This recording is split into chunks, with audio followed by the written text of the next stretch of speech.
अमित शाह सदन में आओ, लेकिन वो नहीं आएंगे। दिल्ली में जिस तरह से जो लाठियां बरसाई गईं, जो पैलेट गन्स बरसाई गईं, जिसको बाकायदा ऑन रिकॉर्ड अब कहा जा सकता है, ये कोई सस्पेंस की बात नहीं है, वो पुलिस अमित शाह के अंदर डायरेक्टली काम करती है। जी हाँ, दिल्ली पुलिस। मोहन भागवत ये कह रहे हैं कि विरोध करना तो लोकतंत्र का हिस्सा है और ये भी एक तरह से संवाद का, बातचीत का तरीका है। विरोध करना एक तरह से बातचीत का तरीका है। अपने लोग हैं, अपनी नेक्स्ट जनरेशन है। जी सर, इस अपनेपन से डायलॉग का साथ मैंने बोला, अपनापन चाहिए, संबंध चाहिए, वो हमारा संबंध है।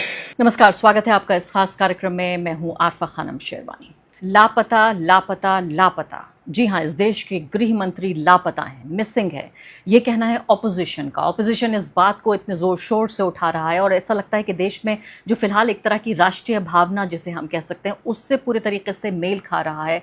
आप अंदाज़ा इस बात का लगाइए कि कई सौ छात्रों को जख्मी किया गया पुलिस की लाठियों, इलेक्ट्रिक डंडों, पैलेट गन्स, यहाँ तक कि टीयर गैस और AK-47 भी चलाई गई। ये 2 हफ्ते से ज़्यादा इस बात को गुजर चुका है, लेकिन देश के गृह मंत्री इस बारे में अपनी कोई जिम्मेदारी नहीं समझते।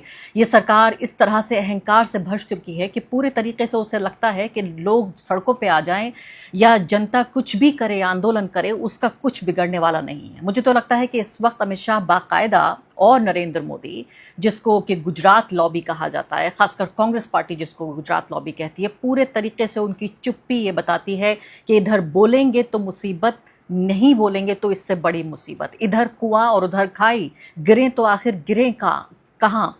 अमित शाह इस वक्त समझिए आपकी जिम्मेदारी उनकी ये बनती है और उनके अहंकार ने इस पूरे आंदोलन को इस हद तक ले आए हैं कि अब वो इस तरह के एक पूरे असमंजस में ऐसी रस्साकशी है कि पूरे तरीके से फंस गए हैं। क्योंकि अमित शाह स्टेटमेंट नहीं दे रहे हैं, ये मुद्दा है, लेकिन अगर कोई वो स्टेटमेंट देते हैं तो क्या वो ये कहेंगे कि हाँ, मैंने पुलिस को इस बात का आदेश दिया कि छात्रों पर लाठियां बरसाई जाएं, क्या पैलेट गन्स बरसाए जाएं, छात्रों को अंधा कर दिया जाए, AK-47 चलाई जाए। आप जानते हैं देश के गृह मंत्री, होम मिनिस्टर ऑफ इंडिया, उनके मातहत काम करता है पूरा जो नेशनल सिक्योरिटी यानी कि राष्ट्रीय सुरक्षा का जो पूरा मामला है। बिहार का तो चलिए फिर भी सोच लेते हैं कि बिहार पुलिस, वहाँ भी बीजेपी की सरकार है। सबसे बड़ी बात तो यही है कि बीजेपी की सरकार वहाँ पर भी है, मिलीजुली गठबंधन की सरकार है, लेकिन इसके बावजूद यहाँ आप देखिए जो सबसे दिलचस्प बात जो है वो ये है कि दिल्ली में जिस तरह से जो लाठियाँ बरसाई गईं, जो पैलेट गन्स बरसाई गईं, जिसको बाकायदा ऑन रिकॉर्ड अब कहा जा सकता है, ये कोई सस्पेंस की बात नहीं है,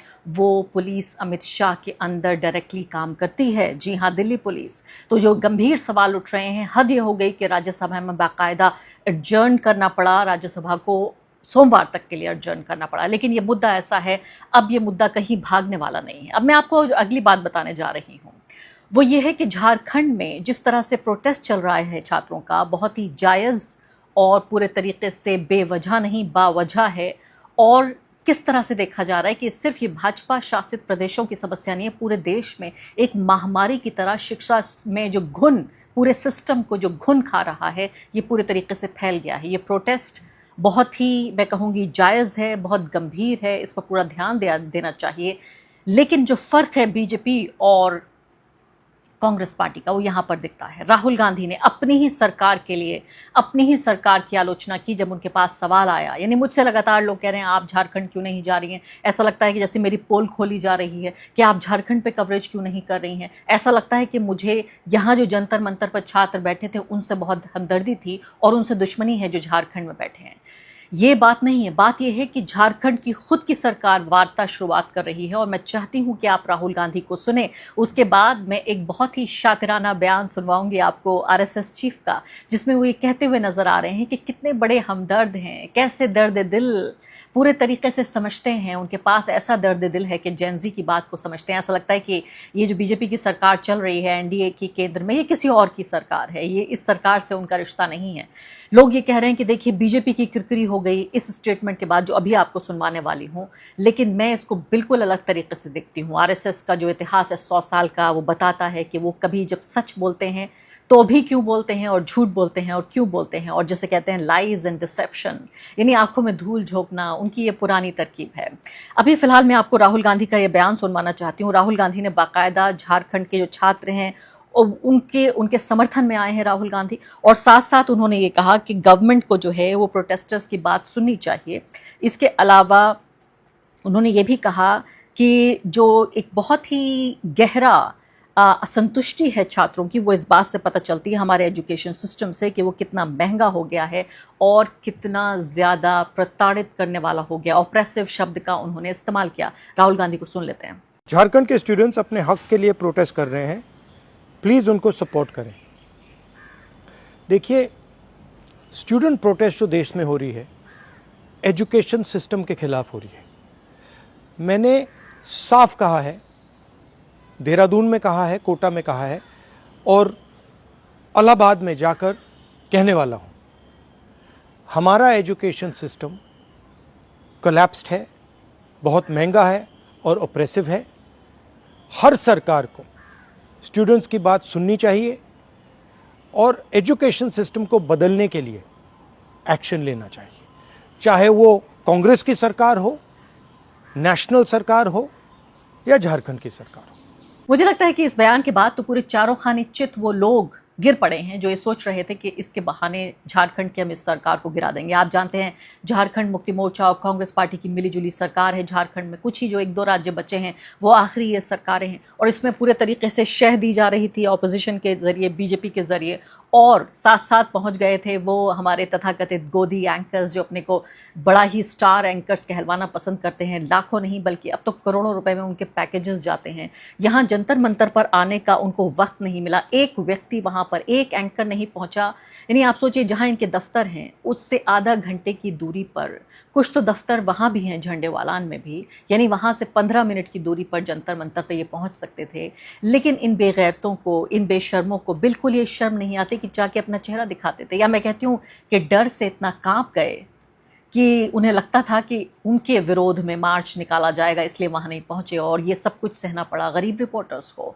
तो वो बात मैं ज़रूर करूंगी कि किस तरह के रिपोर्टर्स पहुंचे और वहां उनके लिए हुटिंग की गई झारखंड में, क्योंकि लोग भी अच्छे तरीके से समझ चुके हैं। 12 साल सिर्फ नरेंद्र मोदी को नहीं, 12 साल तो हो चुके हैं इस मीडिया को भी जिसको लोग देख रहे हैं। यानी अब तो हमारा जेनजी भी, जिसको पता नहीं था, खबर पढ़ता नहीं था, वो टीवी नहीं देखता था, वो भी अब अच्छे तरीके से समझ गया है कि ये लोग हमारे दोस्त तो हरगिज़ भी नहीं हैं। राहुल गांधी के इस बयान के बाद मुझे लगता है कि किस तरह से जबड़े से एक तरह से उस साजिश को उन्होंने निकाल लिया है। पहली बात तो मुझे इस बात की खुशी हुई कि राहुल गांधी नरेंद्र मोदी नहीं है।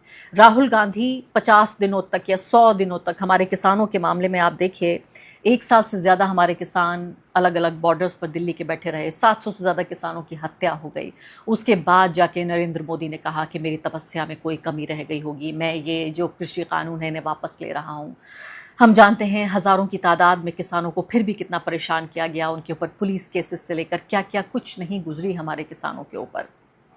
उसके बाद नरेंद्र मोदी ने कहीं पहली बार, मैं कहती हूँ कि बहुत ही कम मौके ऐसे रहे हैं 12 सालों में जब उन्होंने बात सुनी। राहुल गांधी ने 1 हफ्ता भी नहीं गुजरा इस प्रोटेस्ट का और वो पार्टी के बड़े नेता के तौर पर उन्होंने इस बात को समझा और विपक्ष के नेता के तौर पर, इसके अलावा ज़ाहिर है गांधी परिवार का वो एक हिस्सा हैं, एक बड़े नेता हैं कांग्रेस पार्टी के, उन्होंने इस बात को समझा और अपनी ही जो सरकार है, मिलीजुली जो सरकार है झारखंड में, उससे कहा कि सरकार को इनकी बात सुननी चाहिए। इतना ही नहीं, कर्नाटक में भी ये प्रोटेस्ट जब हो रहे थे वहाँ पर भी DK शिव कुमार फौरन ही छात्रों से मिलने के लिए पहुँच गए और उन्होंने आउटरीच किया। ये मुद्दा ये नहीं है कि तमाम परफेक्ट हैं, आदर्श हैं ये पूरी सरकारें जो कांग्रेस पार्टी की चल रही हैं, बीजेपी की सरकारें बहुत बुरी हैं, लेकिन अहंकार का फ़र्क है। आप ये देखिए कि भाजपा की, NDA की जो सरकार है उसने 50 दिनों का इंतज़ार किया और उसके बाद भी एक छोटा सा इस्तीफा धर्मेंद्र प्रधान का दिलवा दिया।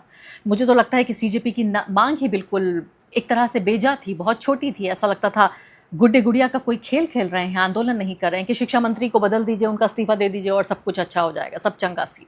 उनको अपनी मांगें बड़ी रखनी चाहिए थी और अभी भी देखिए पूरे मुद्दे पर फसाद चल रहा है। तो इधर पार्लियामेंट में हम देख रहे हैं किस तरह से बिना डिस्कशन के धड़ाधड़ कानून पास कराए जा रहे हैं। उधर जो कांग्रेस शासित प्रदेश हैं, कांग्रेस शासित जो राज्य हैं, वहाँ पर एक तरह से शह दी जा रही है कि प्रोटेस्ट करके यहाँ भी सरकारों को बर्खास्त करने की या उनको गिरा देने की कोशिश की जाए। मैं यहाँ पर तारीफ़ करना चाहती हूँ उन छात्रों की जो प्रोटेस्ट कर रहे हैं, सरकार के कानों तक आवाज़ पहुँच रही है। और मैं साथ साथ तारीफ़ करना चाहती हूँ कांग्रेस शासित जो प्रदेश हैं उनकी, और साथ साथ राहुल गांधी की भी, कि अपनी पार्टी के खिलाफ आकर उन्होंने कहीं ना कहीं इस पूरे षड्यंत्र को भी नाकाम कर दिया। ये बहुत बेहतरीन बात है, क्योंकि राहुल गांधी जिस तरह से इस मामले पर मोर्चा खोले हुए हैं, आप देखिए हर दूसरे दिन लाकर वो इस सरकार के विक्टिम्स को, चाहे वो पैलेट गन्स जिनकी छातियों में लगी, जिनके कमर पे लगी, जिनकी आंख में लगी, जिनको अंधा करने की कोशिश की गई, उनको सामने ला रहे हों। चाहे इरफान से मिलने की बात हो, चाहे वो लड़कियां जिनसे मैंने भी आपको मिलवाया और वो राहुल गांधी से मिलने आई अलग अलग जगहों की जहाँ की थी, खासकर मुंबई की रिया जब यहाँ पहुँची, उनसे मुलाकात करना। वो लड़की जिसने एक हाथ से पूरे पुलिस के सिस्टम को, नाइंसाफ़ी को, गैर बराबरी को, पूरी प्रताड़ना को, तानाशाही को एक हाथ से रोक दिया था, उस तरह के लोग। और वो लड़कियां भी जिनके ऊपर बाकायदा उनके पीछे वाले हिस्से में कमर के डंडा घुसाने की कोशिश की गई, उन सबको बुलाकर इस सरकार के जो पीड़ितों का एक समुदाय बन चुका है, उनको एक्सपोज करने की राहुल गांधी जो कोशिश कर रहे हैं, उस सबको की तारीफ़ की जानी चाहिए। वरना आप जानते हैं कि जो तथाकथित मुख्य धारा का मीडिया है, ये तो चाहता है कि सरकार के बूट के नीचे ये सब दबे रहें। मुझे याद है, मैं भूल नहीं पा रही हूँ उस बात को, कि कैसे इनमें से एक एंकर ने ये कहा कि मोदी जी आप कुछ मत करिए, इनको जेल मत भेजिए, इनकी पिटाई मत कीजिए, सिर्फ एक काम कीजिए, इनके अकाउंट सस्पेंड कर दीजिए। कितने बेदर्द हैं ये लोग, कितने बेगैरत हैं ये लोग, कितने जालिम हैं ये लोग। कह रहे हैं इनको कितना सडिस्टिक प्लेजर मिल रहा है, कह रहे हैं कि मोदी जी आप सिर्फ ये कीजिए, इनके अकाउंट सस्पेंड कर दीजिए। और वही मोदी जी कर रहे हैं, इनको सुनते हैं मोदी जी। अभी अभी खबरें आ रही हैं कि किस तरह से बड़े बड़े अकाउंट्स, ऑल्ट न्यूज़ के मोहम्मद जुबैर, इसके अलावा जो रौफुल गांधी हैं, उस तरह के लोग, उनकी अलग अलग पोस्ट पर, और ये राजनीतिक पॉलिटिकल पोस्ट हैं, ये कोई ऐसा नहीं है कि भद्दी गालियों वाली पोस्ट है कि आप गाली के नाम पर इनको हटा देंगे। बाकायदा ये पॉलिटिकल पोस्ट हैं, कोई राहुल गांधी की बात कर रही है, कोई नरेंद्र मोदी की बात कर रही है, और मेटा ने यानी इंस्टाग्राम ने अब इन पोस्ट को हटाना शुरू कर दिया है, अकाउंट्स को रेस्ट्रिक्ट करना शुरू कर दिया है, अरविंद केजरीवाल के फेसबुक के अकाउंट को रेस्ट्रिक्ट कर दिया है। तो ये पूरी आंधी शुरू हो चुकी है। जो लोग यहाँ कंटेंट क्रिएटर हैं और देख रहे हैं इस चीज़ को, मैं चाहती हूँ कि थोड़ा ध्यान से सुने। और अब आ जाती हूँ जल्दी से, इससे पहले कि बात खत्म हो, जो मोहन भागवत हैं उनकी बात पर। देखिए आप, कितनी प्यारी सी उन्होंने बात कही और कितनी शातिराना तरीके से। अगर हम नहीं जानते, अगर मैं नहीं जानती कि कैसे काम करती है आरएसएस, तो मैं कहती कि देखिए बीजेपी को सबक सिखा रहे हैं, बीजेपी तो हार जाएगी, और बीजेपी के लिए बड़ी बुरी खबर है। ये गुड पुलिस और बैड पुलिस जिसे कहा था, एक तरफ जो है वो इनकी सरकार डंडे बरसाती है हमारे छात्रों पर, और दूसरे इनकी जो मदर ऑर्गेनाइजेशन है वो उनके सर सहलाती है। बिल्कुल उसी तरह का इनका कार्यक्रम है। मोहन भागवत ये कह रहे हैं कि विरोध करना तो लोकतंत्र का हिस्सा है, और ये भी एक तरह से संवाद का, बातचीत का तरीका है। विरोध करना एक तरह से बातचीत का तरीका है। साथ साथ वो ये भी बता रहे हैं कि ये हमारी सरकार के खिलाफ नहीं, इस बात को ध्यान से समझिए। वो कह रहे हैं हमारी सरकार के खिलाफ ये सब कुछ नहीं हो रहा है, ये तो सिर्फ जो है वो छात्रों का एक गुस्सा था जो आया है। और वो कह रहे हैं प्रदर्शन करने वाले युवाओं को देशद्रोही नहीं कहना चाहिए। इन्हीं का मंत्री जिसने कहा दहशतगर्द, इन्होंने बाकायदा दहशतगर्द कहा धर्मेंद्र प्रधान ने, और अब ये साहब फरमा रहे हैं कि इनको दहशतगर्द नहीं कहना चाहिए, देशद्रोही नहीं कहना चाहिए। उनकी बातें और चिंताएं असली हैं।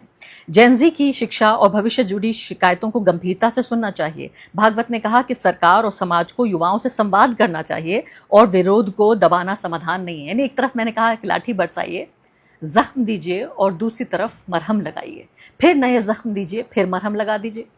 एक तरफ अच्छे बनिए, एक तरफ बनिए शैतान, और दूसरी तरफ बनिए फरिश्ते। ये जो पूरा बैलेंस है ना, ये जो तराजू वाले लोग हैं ये, कि एक तरफ डराते हैं, दूसरी तरफ सहलाते हैं, एक तरफ डराते हैं, दूसरी तरफ फुसलाते हैं। ये जो लोग हैं इनको हम अच्छे तरीके से समझ चुके हैं। ये 100 साल पुराना खेल है आरएसएस का। इसमें बिल्कुल भी नहीं आना चाहिए कि ये कोई बहुत इनकी ईमानदाराना कोशिश है। कम से कम ये मैं तो नहीं समझती। अगर आप समझते हैं तो आपको मुबारक, लेकिन मैं नहीं समझती कि ईमानदाराना कोशिश है।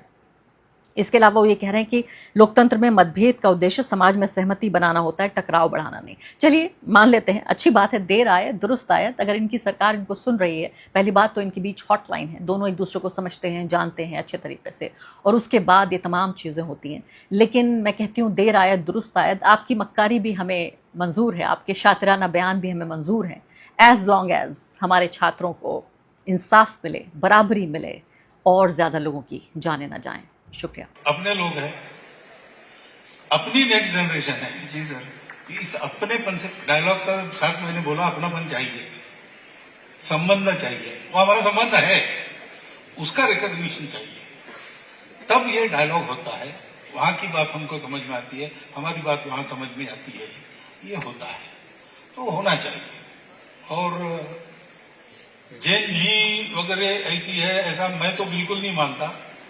आप क्या मानते हैं? विदाउट इट कॉन्टेक्स्ट भी जब पूछा गया तो मैंने बताया, और आज भी मैंने आपके सामने बोला है कि मुझे लगता है कि ये जो नई पीढ़ी है जैन जी, जैन अल्फा, ये अभी जो हमारी एग्जिस्टिंग पीढ़ी है उससे ज्यादा ऑनेस्ट है।